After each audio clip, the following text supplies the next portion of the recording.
So, welcome to another episode of Season 2 of the Raised Bed Project. We're also, often talking about minor plants like this Suriname spinach or close relative of it. We're going to put in this bed here. And there's a little worm right there. Filming the episode yesterday, I got ate up with ants. Of course, I didn't film it. I got like 100 plus ant bites there. Let's put this longevity spinach in there as well. Of course, it's got some cold damage, but it's alive. And we have backups just in case these guys get a frost or something. 2 more of these little minor plants we're going to put in these really wet area beds here. So there's that little one there, and this one planted right there. Just put a bunch of leaves around this chestnut tree, this post-mycorrhizal bed, because there's a lot of air, in between all of the logs and sticks we got there.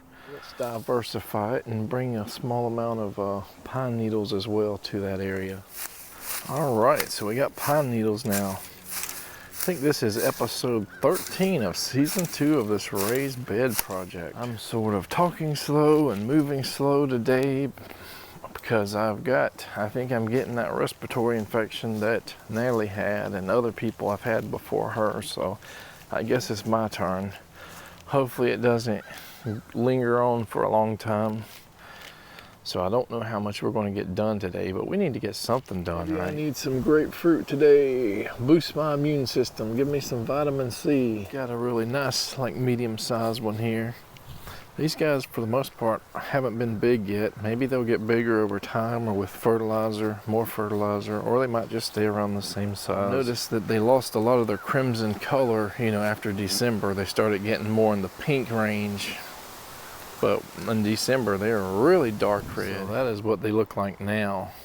Check back in our older videos around December, January maybe, and see how darker red they were. I think we really need that bed for that pomelo, the one that was not super high. So let's see if we can take what we got here and somehow make it work. All right, it's a very strange looking bed. It's got low spots and high spots, but I think we're going to go ahead and get leaves in here, pack it down a little bit, and over time, anywhere where there's a spillover, like maybe between those 2 logs or on this side, kind of build it up a little bit more around, but that's a lot better. We got our normal leaves from here, camphor, sweet gum, red maple, a couple oaks.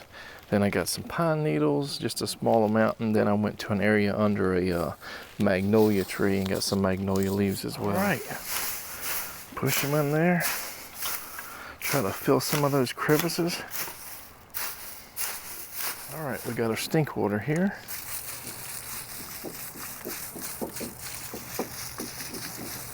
Help hopefully break down everything and have the carbon and all in the leaves and the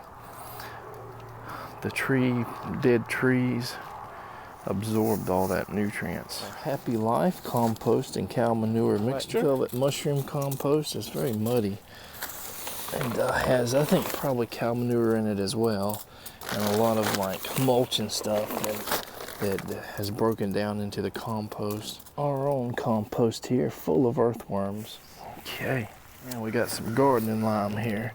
Sweetens the soil. It can get rid of smells, but in an acidic area like this, it'll help balance the pH so the earthworms and stuff don't leave when it's too acidic. Of course, we got to get our magic dirt. You might be asking, what if we run out of magic dirt, making all these beds, taking all this good stuff out of here?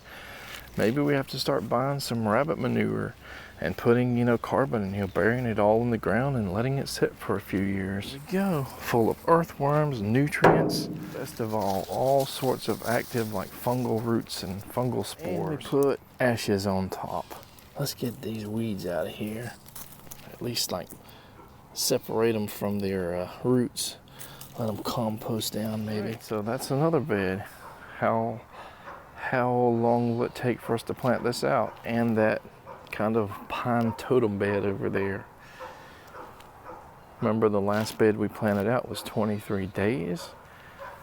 Can we plant these out in 2 to 3 days? I don't think it's a wise idea to plant such a large, like the mini Latangelo in here soon, but maybe we'll go ahead and plant the pomelo in there. Those 2 beds are for the mini Latangelo and the pomelo. One of these 2 beds here, in the other wetland zone area is going to be for the Duncan. That's a really high bed. We may not need a Duncan, that little Duncan in there. This is a little bit shorter. This might be the perfect spot for it. This bed is a mystery bed. As of now, we don't know what's going to go in here. The bed up front is going to be mostly pineapple guavas. That leaves us with the peach, the Anna apple, the second chestnut, and 2 avocado trees, plus whatever we're planning to get this season if we can get the pears and nectarines and stuff. Yes, avocado 2 is going to be here, and we may put something else here around it. And we definitely are considering 1 or 2 other minor plants and possibly 1 other major plant as well that we haven't quite decided yet. All right, guys, I think that's it for today. I did get, a little bit more done, like a full bed done that I did not think I would get done. So hopefully by the next episode, we'll be planting that pomelo out, if nothing else, and doing a few other little maintenance things. So take care.